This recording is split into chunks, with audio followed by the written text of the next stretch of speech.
Taon-taon nga kaming nag-uundas dito sa Sariaya para nangang reunion kina Kadjo pagka nag-uundas dito kasi sama-sama. Ang pinupuntahan pala namin dito yung kanyang lolo at lola. Tapos kanya-kanya ang dala ng food dito. Tapos sabay-sabay naming lahat pagsasalu-saluhan. Ngayon nga medyo hindi kami kumpleto kasi yung ibang mga pinsan ni Kadjo na halos kaedad lang namin ay may mga trabaho. Nako, pagpasensyahan nyo na uli yung boses ko kasi talagang sinisipon ako. Pagka nga undas dito sa sementeryo, napakaraming bilihan ng pagkain. Yun nga sinamahan ko yung dalawang bata para bumili. Bago naman kami umuwi, ayan at nagpa-picture muna ang lahat. Tapos sabi ko sa kanila kumaway sila sa vlog. Para naman meron uli silang remembrance. Kinabukasan nga, meron na namang napadaan ditong ice cream. Medyo napapadalas nga yung daan ng mga ganito dito ngayon. Dahil nga sobrang init, sakto at kaliligo lang nitong mga bata. Dumaan tong ice cream at narinig nila yung bell ni Kuya. Kaya sabay-sabay silang tumakbo dito sa may kalsada. Tignan nyo, nagkakagulo na sila.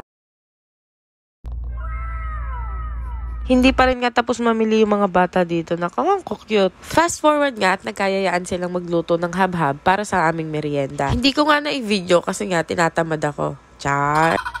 Hindi ko nga na-video kasi pinatulog ko pa si Ashiko. Kaya late na akong nakalabas. Paglabas ko naman, luto na yung habhab. Kaya late na ako sa video pero sakto ako sa kainan. Galing diba?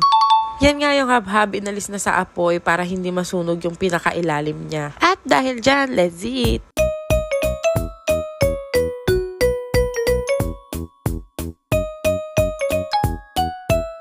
Ito nga rin palang niluto nilang habhab ay simpleng merienda lang, kaya pechay, tsaka sayote, tapos squid ball lang yung nalagay, pero sobrang sarap. Paano pa kaya pag kumpleto na yung ricado, diba? Ang habhab nga ay nilalagyan ng suka, kaya maglalagay tayo, tapos maanghang. Nako, sinasabi ko sa inyo, napakasarap. Katapos namin kumain ng habhab, tumambay na lang kami dito sa likod ng van, hapon na kasi. Tapos nung medyo na boring na nga si Ashiko, nilabas ko na siya dun sa kalsada.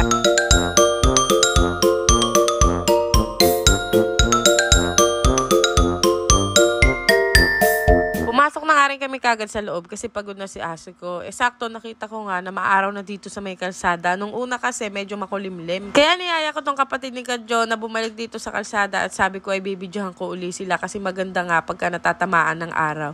Yung paligid kasi kitang-kita mo na green na green. Ang sarap nga rin ng lakad ng mga bata dito sa kalsada kasi parang wala pa sa lima yung mga dumadaan dito. Mga 20 siguro yung pinakamaraming beses na may dumaan dito sa isang buong araw na yon. Kitang-kita naman kung gaano kasaya si Ashiko at nag-e-enjoy na maglakad-lakad dito. Walang nakapula kapatid yan ni Kadjo, future colonel daw yan siya.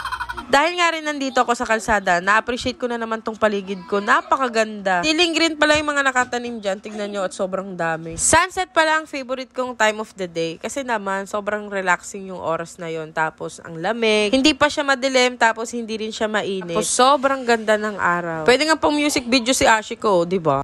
At dahil nga puro damo-damo dito, sa tabi ng kalsada, puro makahiya. Alam nyo ba tong makahiya? Gustong-gusto nyo rin ba tong makita nung mga bata pa kayo? Tapos, makikipagagawan ka sa kasama mo na ikaw yung maghawak ng mga dahon-dahon, diba? Kaya nung nakakita ko ng makahiya, talagang pinatry ko kay Aki tsaka kay Ashiko. Ang ganda nga rin pala ng bundok dito, tanaw na tanaw yung Banahaw. Minsan kasi nakatago yan, hindi makita.